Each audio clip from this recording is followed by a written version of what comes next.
In this episode, I will talk more about identity because this is where everything starts. I'd like to begin with a story. So, once upon a time, in one of the forests here in Laguna, there was an eagle's nest perched on top of a giant Nara tree. There were 5 eaglets inside the nest, and one day, the 5 eaglets were playing while waiting for the mother eagle.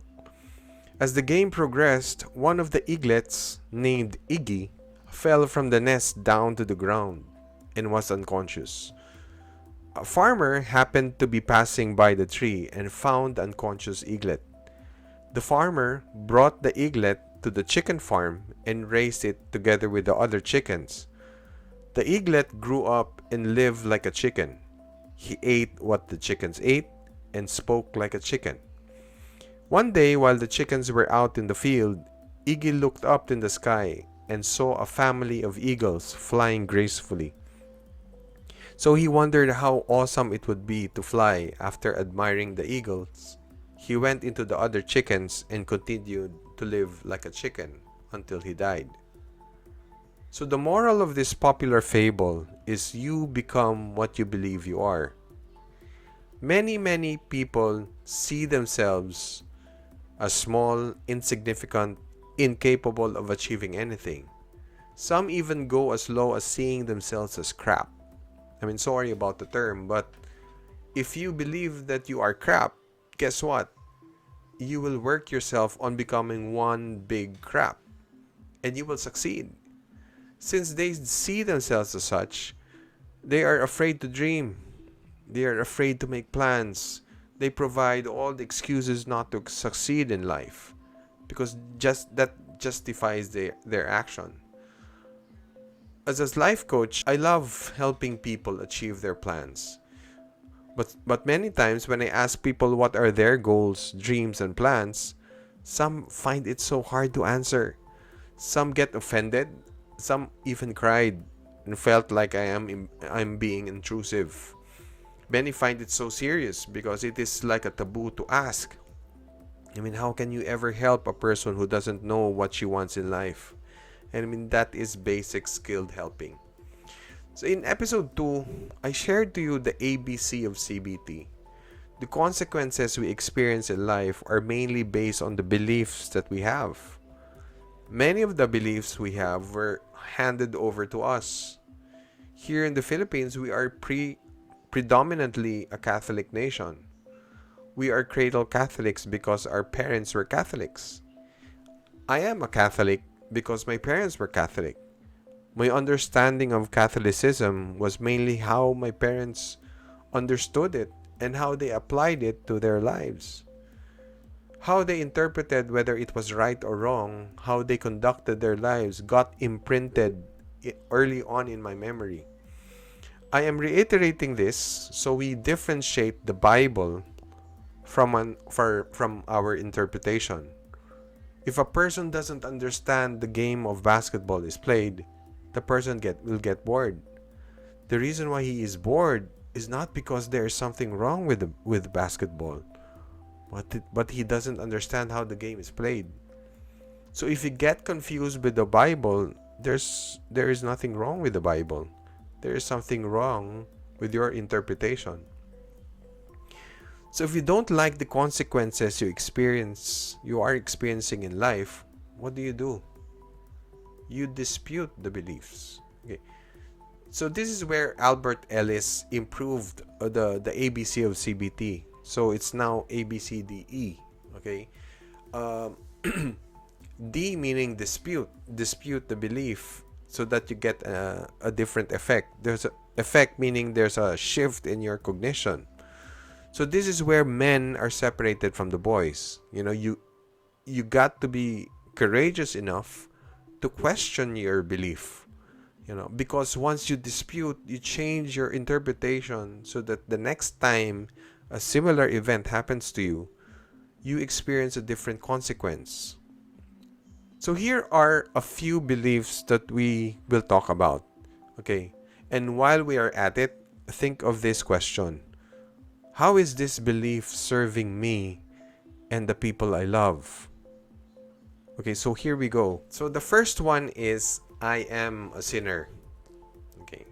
Many times we hear this from people with influence, which makes what I am about to say a little controversial. I don't agree with this statement, and I believe we shouldn't even utter this statement. You see, when you lose a game, what do you say? You lost the game. So when you make a mistake in an exam, what do we say? You made a mistake. Okay. So we try to separate the action or the act from the actor. So the moment you say, instead of I lost the game or I made a mistake, you tell yourself, I am a loser, I am stupid, I am worthless. You know, when you all say this, when you say this, all the chemicals within you will align and make sure that you become a loser, stupid, and worthless. So this is blowing out of proportion. Okay. Um, I committed many sins in the past, but I am not a sinner. Simply because I don't intend to commit sins. Every day when I wake up in the morning, the first thing that comes to my mind is, how can I love my wife more? How can I be a better provider to my son? A better servant to my team in trails, to my family, and to the people closest to me. But in my quest of loving more, I make mistakes. I get tempted. I get impatient. I fall into sin. But when you use the words I am, that is tantamount to being identified with it. I mean, give yourself a break. The late Nightbird once said, you and I are so much more than the bad things we have committed. Again, I hear many priests are saying this during masses. I believe the reason why they say it is because many of us think that priests, pastors, and preachers are holy people, pure and incapable of committing sins.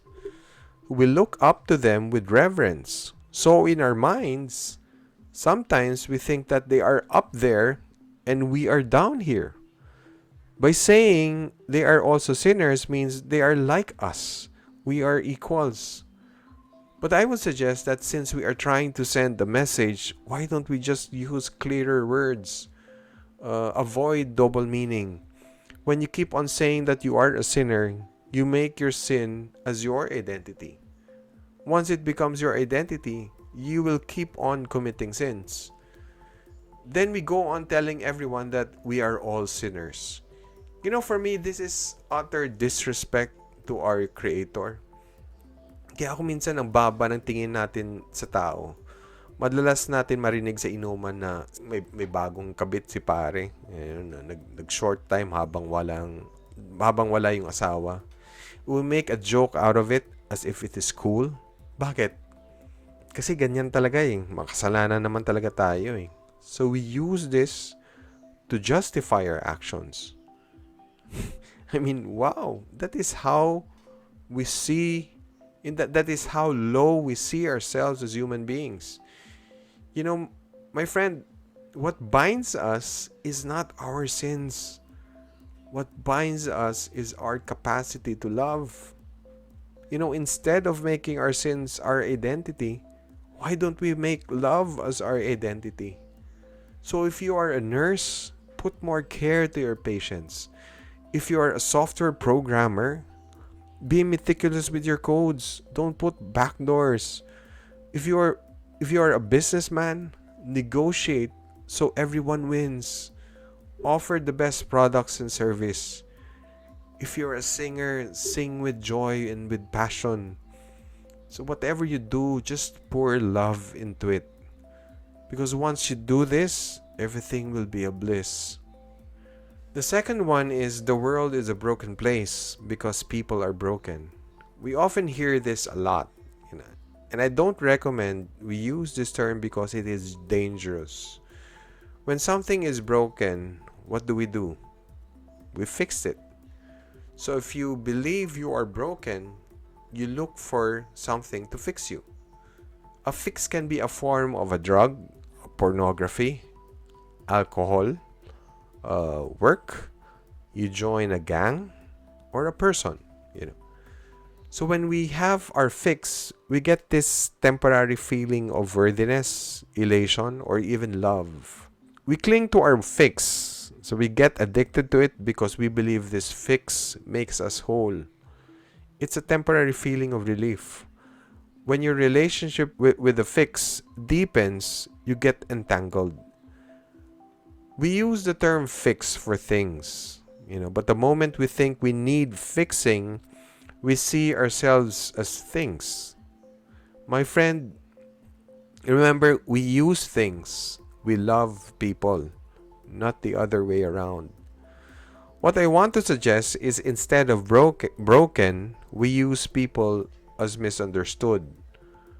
When I was a lot younger in my 20s, I also had thoughts of being worthless, unloved, unremarkable. But when I started to gain wisdom and increase my understanding, these damaging feelings also disappeared. When things are not coming your way, you feel depressed. And you feel depressed, there are just some things you need to understand. So make time to understand yourself and what is happening. In due time, you will understand. That's all. So we see the world as broken because we see ourselves as broken people. It is a mirror image. How it is inside you is what will it be outside you. That's why the way out is in.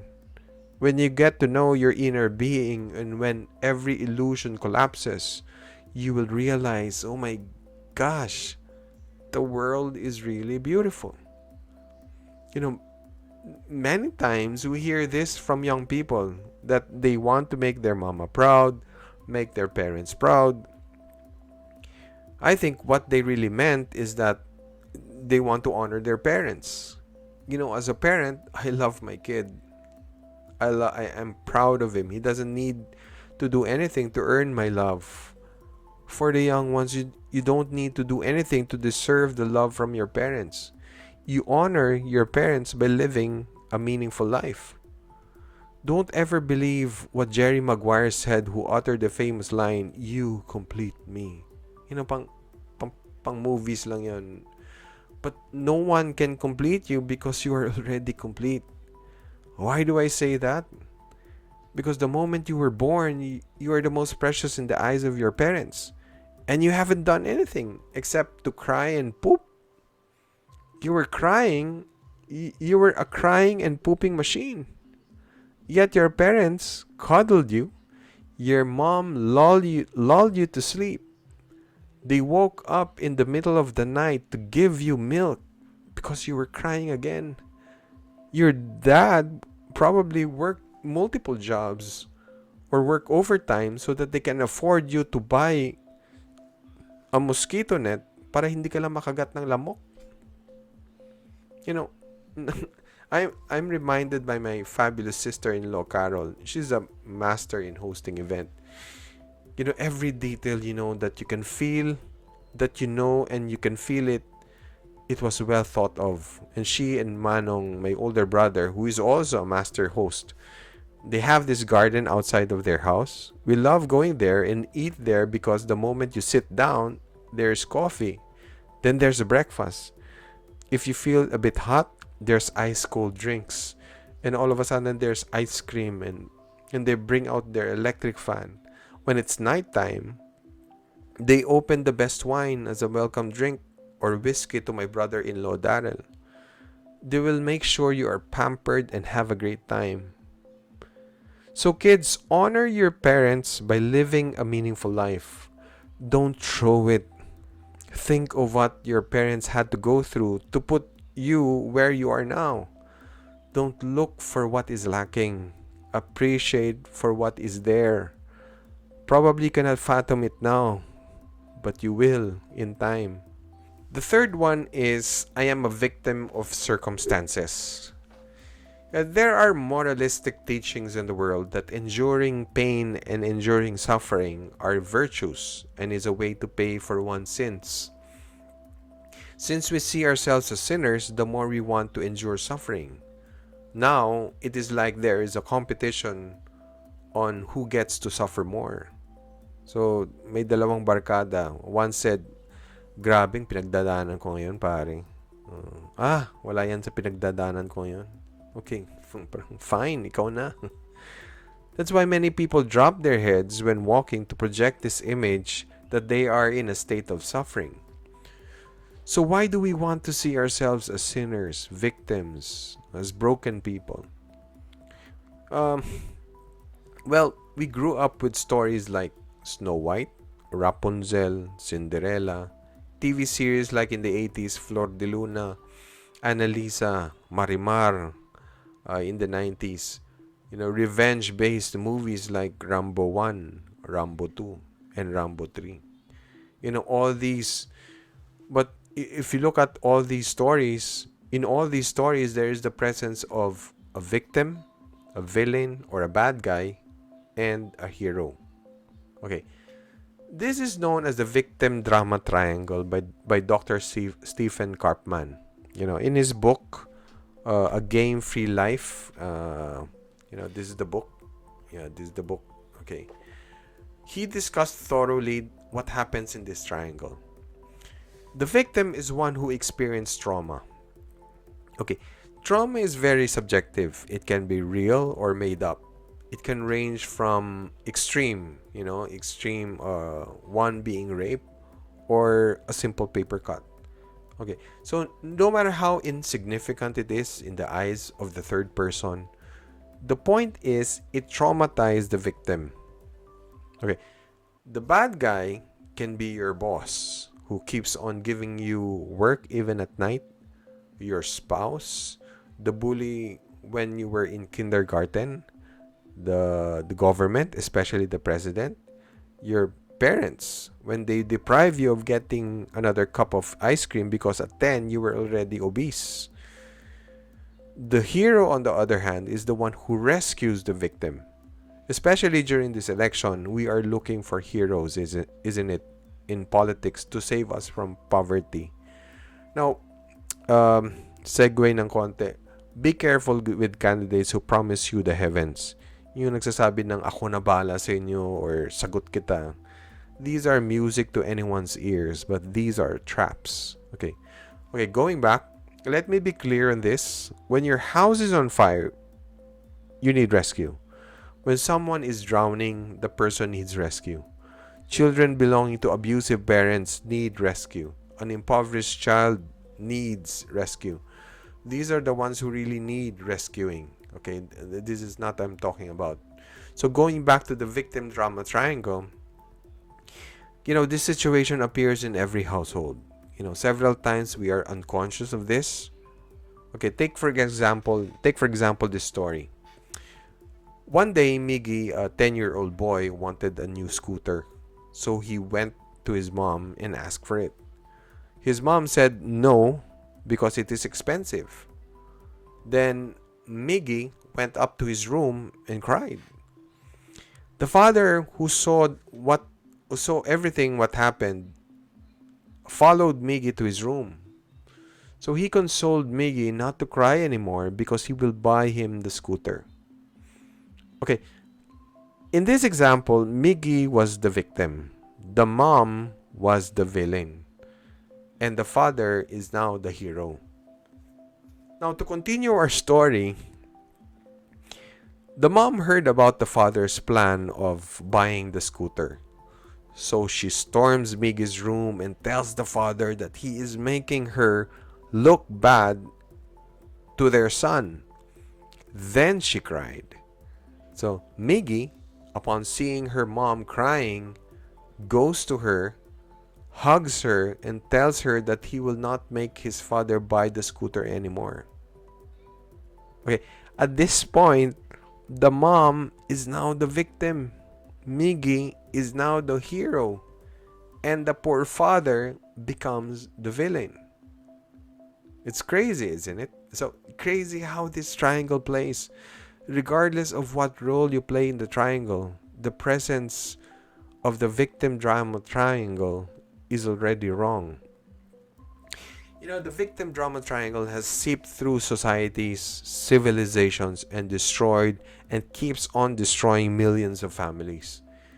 3 days ago, we saw an A-list actor have the propensity to go straight to the stage and smack a comedian on live TV, hundreds of millions of people watching. That is the victim drama triangle in full display. For me, the one that has been affected most by this warped mentality are women. For centuries, women have been perceived as weak.